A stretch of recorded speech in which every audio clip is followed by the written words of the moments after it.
Hello everyone, welcome to online study YouTube channel. Online study YouTube চ্যানেলে আপনাদের সবাইকে ভিডিওতে স্বাগত। তো এই ভিডিওর মাধ্যমে দ্বিতীয় পর্যায়ের যে জনগণনা শুরু হয়েছে সেই সম্পর্কিত গুরুত্বপূর্ণ যা যা তথ্য আছে সমস্ত কিছু আপনাদের কাছে এই ভিডিওর মাধ্যমে তুলে ধরবো। অর্থাৎ দ্বিতীয় পর্যায়ের জনগণনা নিয়ে শুরু হয়েছে গুরুত্বপূর্ণ প্রস্তুতি।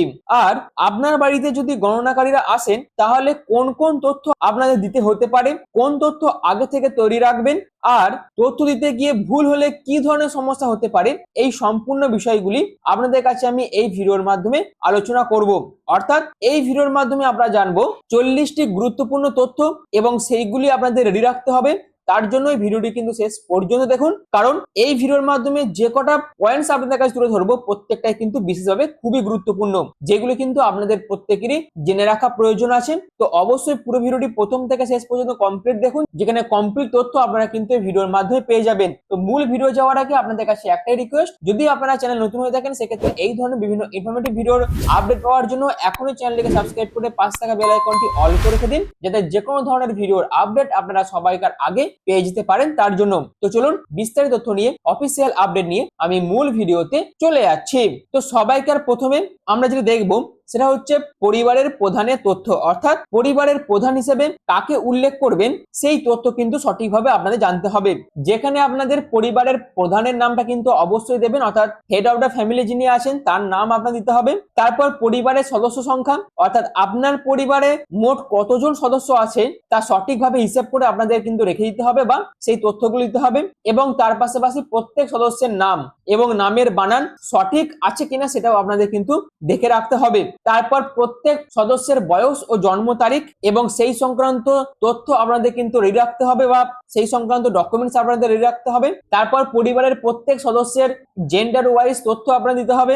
তারপর বৈবাহিক অবস্থা, অর্থাৎ পরিবারে যতজন সদস্য আছে কতজন বিবাহিত, কতজন অবিবাহিত, বিধবা বা বিপত্নী বা অন্যান্য প্রয়োজনীয় তথ্য আপনাদের কিন্তু এই বিষয়ে রেডি রাখতে হবে। তারপর আপনাদের পরিবারের সদস্যদের সম্পর্কে বেশ কিছু তথ্য, যেমন পরিবারের প্রধানের সঙ্গে প্রত্যেক সদস্যের সম্পর্ক কি সেটাও আপনাদের কিন্তু জানতে হবে এবং সেই তথ্য আপনাদের কিন্তু দিতে হবে। তো এই তো হয়ে গেল পরিবারের প্রাথমিক তথ্য সংক্রান্ত এই জিনিসগুলো আপনাদের কিন্তু রেডি রাখতে হবে, বা যখন গণনাকারীরা আপনাদের বাড়িতে আসবেন তখন পরিবারের প্রাথমিক তথ্য হিসাবে এইগুলো কিন্তু আপনাদের দিতে হবে বা সঠিক তথ্য আপনাদের কিন্তু এই বিষয়ে দিতে হবে।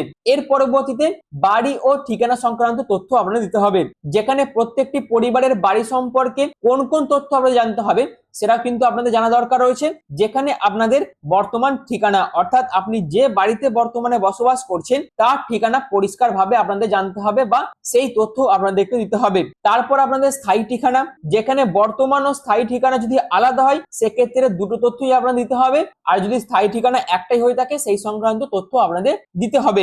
এরপর আপনি যে বাড়িতে বাস করছেন সেই বাড়ির মালিকানা কার নামে রয়েছে তার ডিটেলস দিতে হবে এবং বাড়ির ধরনটা আপনাদের দিতে হবে, অর্থাৎ বাড়িটি কি ধরনের, সেটা পাকা বাড়ি না কাঁচা বাড়ি না আধা পাকা বা অন্যান্য কোন শ্রেণীতে পড়ে সেই সম্পর্কিত তথ্য আপনাদের দিতে হবে। এরপর চলে আসে বসবাসের ঘর সংখ্যা, অর্থাৎ আপনি যে বাড়িতে বসবাস করছেন সেই বাড়িতে বসবাসের জন্য ব্যবহৃত ঘরের সংখ্যা সম্পর্কে সঠিক ধারণা আপনাদের জানতে হবে এবং সেই সংখ্যাটা আপনাদের কিন্তু মেনশন করতে হবে বা সেই তথ্য আপনাদের দিতে হবে।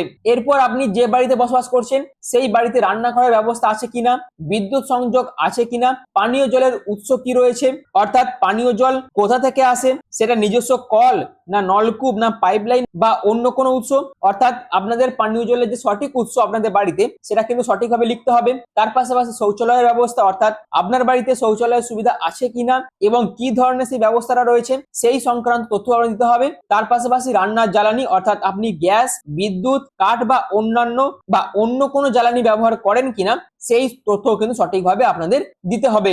তো এইটা তো হয়ে গেল বাড়ি ও ঠিকানা সংক্রান্ত ডিটেলস ইনফরমেশন। এই তথ্যগুলো কিন্তু আপনাদের জানতে হবে, কারণ যখন গণনাকারীরা আসবে তখন এই তথ্যগুলো কিন্তু আপনাদের কাছ থেকে তারা জানবে। এরপর চলে আসে শিক্ষা ও পেশার তথ্যতে, অর্থাৎ পরিবারের সদস্যদের শিক্ষা ও কাজের তথ্য আপনাদের কিন্তু দিতে হবে, যেখানে শিক্ষাগত যোগ্যতা, অর্থাৎ পরিবারের প্রতিটি সদস্যের সর্বোচ্চ শিক্ষাগত যোগ্যতা কতদূর তার তথ্য আপনাদের দিতে হবে। বর্তমানে কতজন পড়াশোনা করছে কিনা তার তথ্য দিতে হবে, অর্থাৎ যতজন সদস্য রয়েছে বর্তমানে তারা কি পড়াশোনা করছেন সেই সংক্রান্ত ইনফরমেশন আপনাদেরকে দিতে হবে। তার পাশাপাশি কর্মরত সদস্যের তথ্য দিতে হবে, যেখানে পরিবারের যে সমস্ত কর্মচারীরা কোনো কাজের সাথে কর্মরত রয়েছেন তাদের কাজের সম্পূর্ণ তথ্য আপনাদের দিতে হবে। তার পাশাপাশি প্রধান পেশা অর্থাৎ সদস্যদের প্রধান পেশার নাম আপনাদের লিখতে হবে, কর্মস্থলের নাম বা ঠিকানা আপনাদের জমা করতে হবে বা দিতে হবে। তার পাশাপাশি কর্মের ধরন, সেটা হচ্ছে চাকরি, ব্যবসা না চুক্তিভিত্তিক ইত্যাদি আপনাদের স্পষ্ট করতে হবে। তার পাশাপাশি শিক্ষার্থী হলে শিক্ষার্থীর তথ্য আপনাদের দিতে হবে, যেখানে শিক্ষার্থী হলে বিদ্যালয়, কলেজ ও বিশ্ববিদ্যালয়ের নাম ও শ্রেণী আপনাদের দিতে হবে।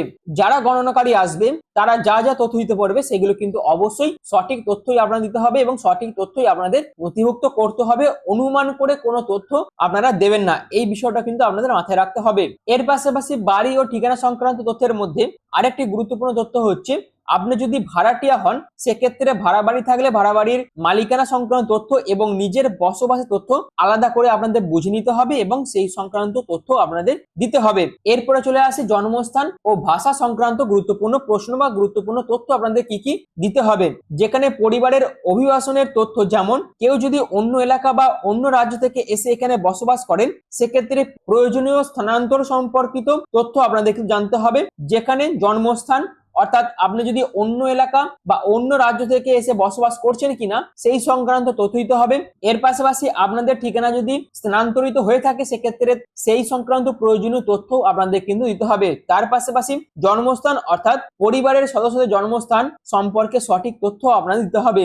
তার পাশাপাশি মাতৃভাষা, আপনি যেখানে বসবাস করছেন সেখানকার মাতৃভাষা আপনারা কি জানেন বা ব্যবহৃত অন্যান্য ভাষা সম্পর্কিত সামগ্রিক তথ্য আপনাদের দিতে হবে। তার পাশাপাশি অন্যান্য ভাষার গান যদি আপনাদের থেকে থাকে সেই সংক্রান্ত ইনফরমেশনও আপনারা কিন্তু দিতে পারেন যদি চান। এর পাশাপাশি প্রতিবন্ধিতা সংক্রান্ত তথ্য আপনাদের দিতে হবে। তার পাশাপাশি পরিবারের সামাজিক তথ্য, মোবাইল নাম্বার, পরিচয়পত্র, এই সমস্ত ইনফরমেশন গুলি আপনাদের কিন্তু দিতে হবে। অর্থাৎ সরকারি প্রশ্নপত্রে বা যে ফর্মটা গণনাকারীরা নিয়ে আসবে সেখানে যা যা প্রশ্ন চাওয়া হবে শুধুমাত্র সেই সমস্ত প্রশ্নের সঠিক ইনফরমেশনই আপনাদের দিতে হবে বা সঠিক তথ্যই আপনাদের দিতে হবে। এবং যখন আপনাদের ফর্ম ফিল আপ করা হবে সেই ফর্ম ফিল আপ করার টাইমে অবশ্যই আপনাদের 5টি বিষয় কিন্তু মাথায় রাখতে হবে, যেখানে আপনারা যে নাম দিচ্ছেন সেই নামের বানান ঠিক আছে কিনা, জন্ম তারিখ ও বয়স ঠিক আছে কিনা, বর্তমান ঠিকানাটা ঠিক আছে কিনা, প্রয়োজনীয় সরকারি নথি প্রস্তুত আছে কিনা এবং বিভিন্ন নথির তথ্যের অমিল আছে কিনা, এই বিষয়গুলি অবশ্যই আপনাদের কিন্তু যাচাই করতে হবে। এবং এই সমস্ত ইনফরমেশন গুলি কোনো রকম ভাবেই আপনাদের ভুল তথ্য দিলে কিন্তু হবে না। অর্থাৎ আপনারা যাই তথ্য দেবেন বা যাই নথি জমা করবেন সবকিছুই কিন্তু সঠিক ইনফরমেশন আপনাদের দিতে হবে। এবার আসে সেন্সাসের এই যে দ্বিতীয় ধাপ, যেখানে প্রত্যেকের বাড়ি বাড়ি গিয়ে ফর্ম ফিল আপ করা হবে বা ফর্ম ভেরিফিকেশন করা হবে। এখানে বেশ কিছু সাবধানতা আপনাদের অবলম্বন করতে হবে। অর্থাৎ যে গণনাকারী আপনাদের বাড়িতে গণনা করতে যাবেন তার সঠিক পরিচয়পত্র আপনারা যাচাই করবেন, কারণ এখান থেকেও কিন্তু প্রতারণা হতেই পারে। অর্থাৎ জনগণনার নামে সরকারি আধিকারিকরা ছাড়া অন্য কাউকে গোপন তথ্য দেবেন না, বরং যিনি গণনা করতে আসবেন তার সমস্ত ইনফরমেশন বা সমস্ত পরিচয়পত্র আপনারা আগে যাচাই করবেন, তারপরই আপনারা কিন্তু আপনাদের তথ্য দেবেন, কারণ এখান থেকেও কিন্তু বিভিন্ন প্রতারণা হতে পারে। যেখানেই আপনারা কি কি দেবেন না, অর্থাৎ আপনারা আপনাদের মোবাইল ফোনের ওটিপি কখনোই শেয়ার করবেন না, এটিএম পিন কখনোই দেবেন না, তার পাশাপাশি ব্যাংকিং পাসওয়ার্ড এবং তার পাশাপাশি অপ্রয়োজনীয় আর্থিক তথ্য কিন্তু আপনারা কখনোই দেবেন না। এবং কি কি করণীয় আপনাদের থাকছে না, যিনি গণনাকারী থাকবেন তার পরিচয় আপনাদের যাচাই করতে হবে, সরকারি নির্দেশিকাকে অবশ্যই আপনাদের অগ্রাধিকার দিতে হবে, আর সন্দেহ হলে সরকারি কর্তৃপক্ষের সঙ্গে যোগাযোগ আপনাদের করতে হবে। অর্থাৎ আপনারা কিন্তু এই বিষয়ে সচেতন হন, কোনো প্রতারণার ফাঁদে আপনারা কিন্তু পা দেবেন না। অর্থাৎ আপনারা সতর্ক থাকুন এবং এই বিষয়ে নিরাপদ থাকুন। অর্থাৎ এই বিষয়টা কিন্তু খুবই গুরুত্বপূর্ণ, তার জন্যই বিষয়টা কিন্তু অবশ্যই আপনারা মাথায় রাখবেন। এবং সর্বশেষ হচ্ছে এই যে 40টি তথ্য আপনাদের কাছে তুলে ধরলাম, যেগুলি আপনাদের প্রস্তুত রাখতে হবে, কোন রকম গুজবে কান দেবেন না বা কোন রকম গুজবে বিশ্বাস করবেন না। জনগণনার সঠিক প্রক্রিয়া ও যে গণনাকারী আসবেন আপনাদের বাড়ি তার হাতে যে সরকার নির্দেশিকা থাকবে তার উপর নির্ভর করে সেই সরকারি ফর্মে যা যা তথ্য চাওয়া হবে সমস্ত তথ্য সঠিক আপনারা দেবেন, তথ্য যাচাই করবেন এবং কোন রকম কোনো প্রতারণার ফাঁদে পা দেবেন না। এই তো ছিল সম্পূর্ণ বিষয়টা। যদি আপনাদের কাছে ভিডিওটি ভালো লেগে থাকে, ভিডিওটি যদি আপনাদের কাছে ইনফরমেটিভ মনে হয়, তাহলে অবশ্যই ভিডিওটিকে আপনারা লাইক করতে পারেন, ভিডিওটিকে আপনাদের পরিবার বা বন্ধুদের কাছে শেয়ার করতে পারেন। আর এরকমই গুরুত্বপূর্ণ আপডেট পেতে এখনই অনলাইন স্টাডি ইউটিউব চ্যানেলটিকে সাবস্ক্রাইব করে পাশে থাকা বেল আইকনটি অল করে রাখতে পারেন। আর ভিডিওটি এখনের মতন এটুকুই। পুরো ভিডিওটি প্রথম থেকে শেষ পর্যন্ত দেখার জন্য আপনাদের প্রত্যেককে অসংখ্য ধন্যবাদ।